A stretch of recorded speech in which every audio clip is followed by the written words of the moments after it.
Elon Musk took everyone by surprise when he showed up at the Unite the Kingdom march. The audience went absolutely wild as he stepped on stage. Here's the full speech, but first, make sure to like this video and subscribe for more updates. Put people in prison just for talking, as you were, just for speaking their mind. The essence of democracy is it should be a government for the people, by the people. And in fact, this is a government against the people and not for the people. This is why everyone is gathered here today, is something's got to be done. This is unacceptable. The government needs to be responsible to the people of Britain. It needs to protect Britain. It needs to protect the weak, those who cannot protect themselves, especially the children. And when I read about some of the horrific stories and how the government did nothing and tried to hide it, they try to hide these horrific crimes. And then you see how much violence there's on the left, with our friend Charlie Kirk getting murdered in cold blood this week, and people on the left celebrating it openly. The left is the party of murder and celebrating murder. I mean, let that sink in for a minute.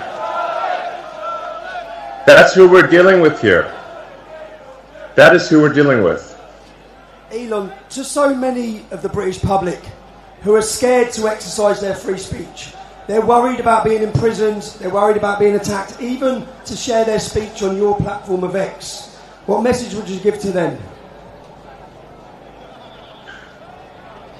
The message is really, my message is to the reasonable centre. The common sense.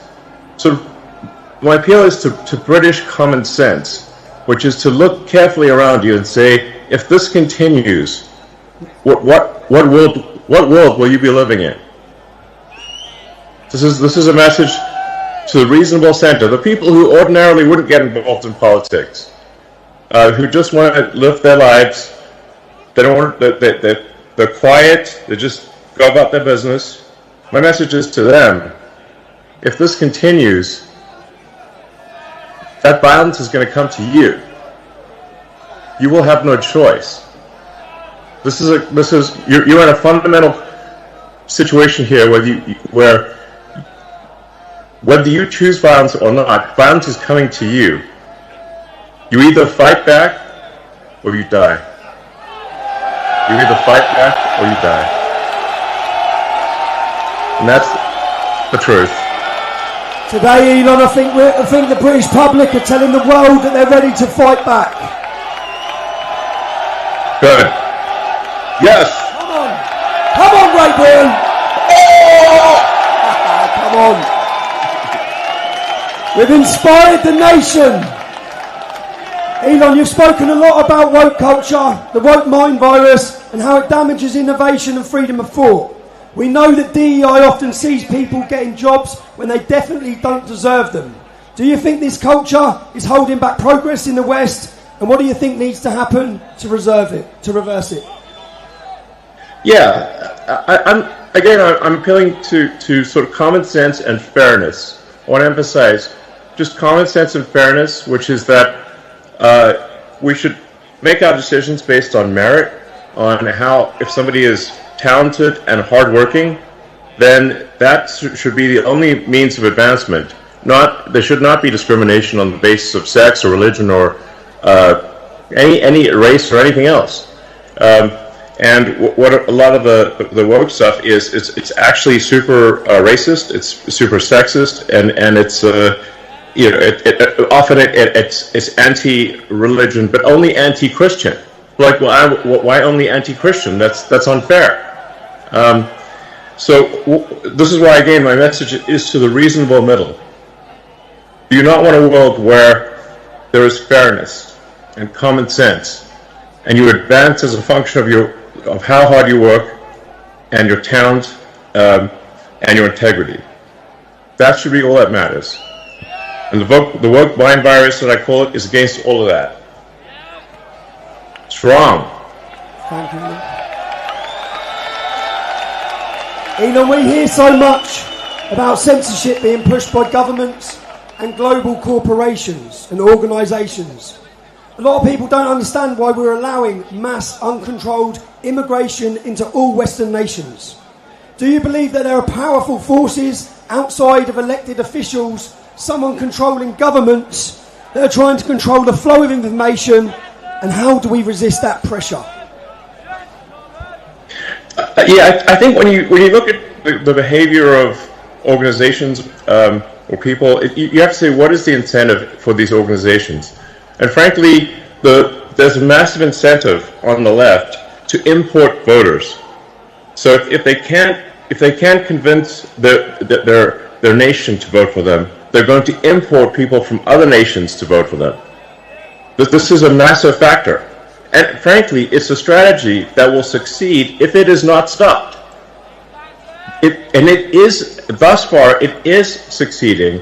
And you see strong movements to allow people who are not from Britain to vote in Britain, to allow people who are not from France or elsewhere to vote in those countries.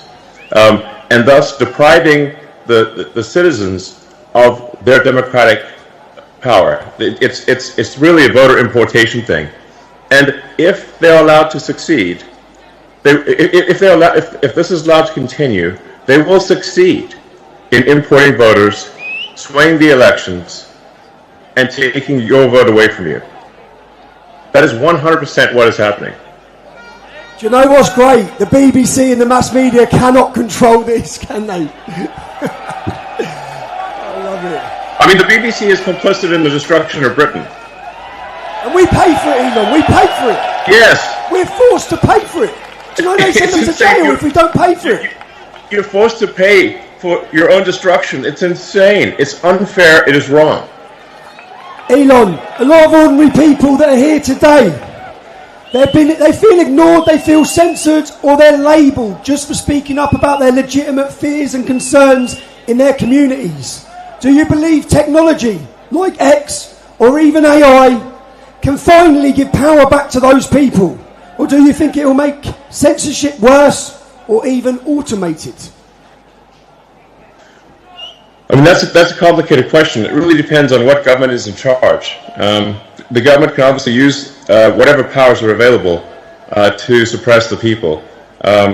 And so I really think there's got to be a change of government in Britain. And you can't, we don't have another 4 years or whatever the next election is. It's too long. Something's got to be done. There's got to be a dissolution of Parliament and a new vote held. And really what matters is rallying the people of Britain, really getting the people of Britain to get the message out there, talk to your friends and family, and build a massive power base among the people.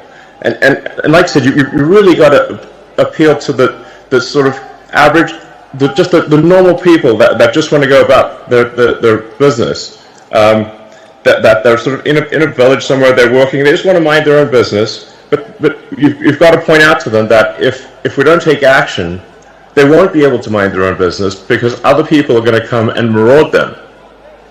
There's genuine risk of rape and murder, and the destruction of the country, and dissolution of the entire way of life.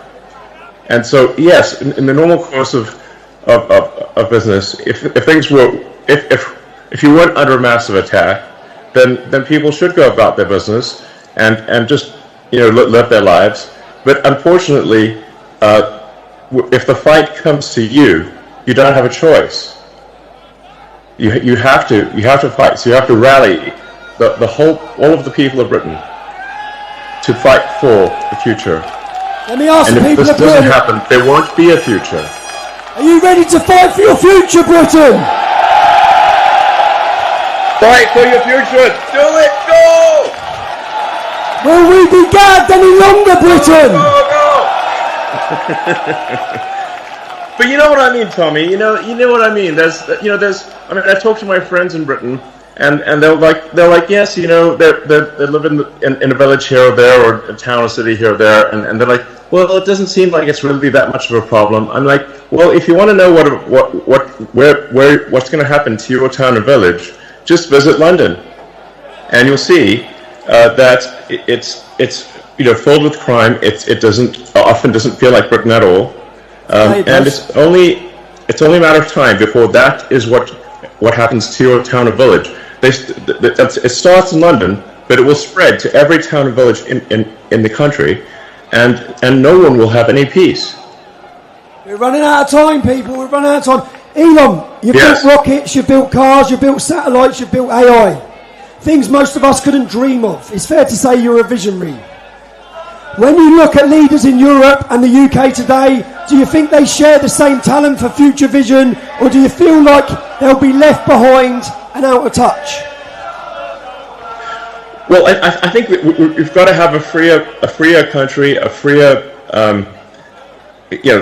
Europe in general has to be freer. It's stifled by bureaucracy. I think it's good that Britain left the EU because there's just too much bureaucracy in the EU. But frankly, instead of really going down a path of personal freedom and deregulation and getting rid of these stifling regulations, unfortunately, the British government has pretty much stayed on par with the EU. If not in some ways made the stifling regulation worse. If you have excess government regulation and oppression, you stifle the freedom of people to try new and great ideas. And Britain used to be a country that did amazing things, some of the boldest things on the entire planet. And that is possible in the future. But it can't be done if you've got this massive oppressive bureaucracy and a government that doesn't care about its people. And that has to change. There has to be profound change. And there's not much time left.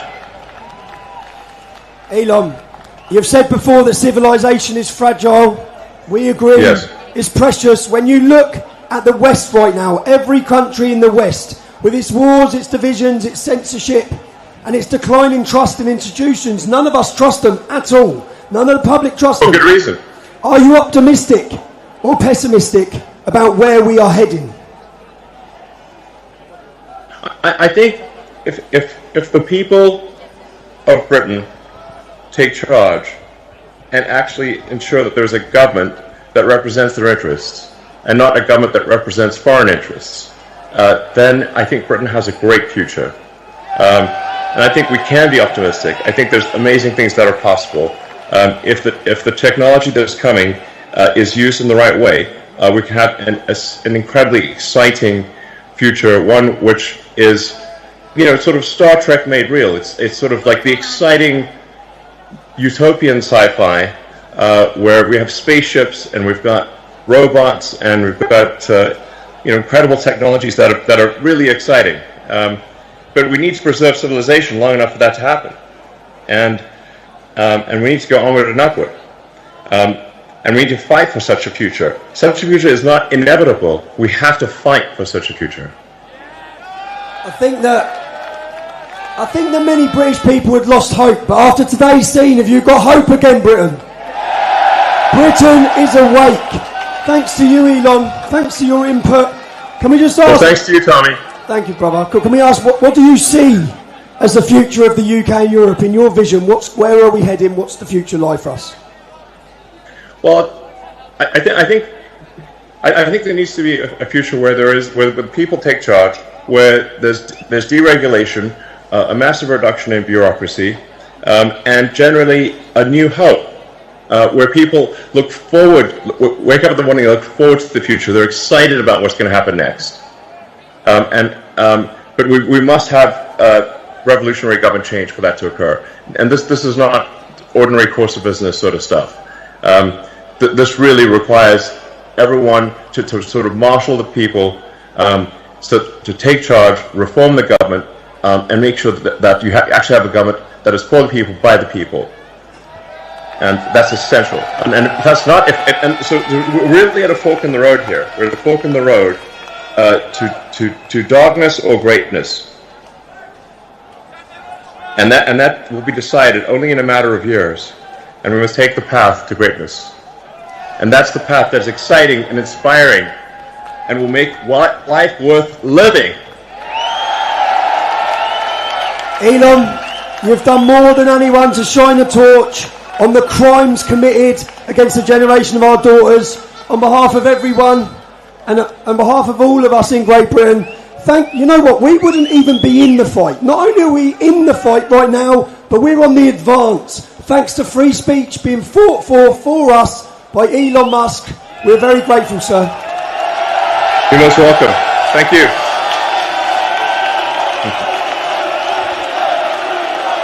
All right.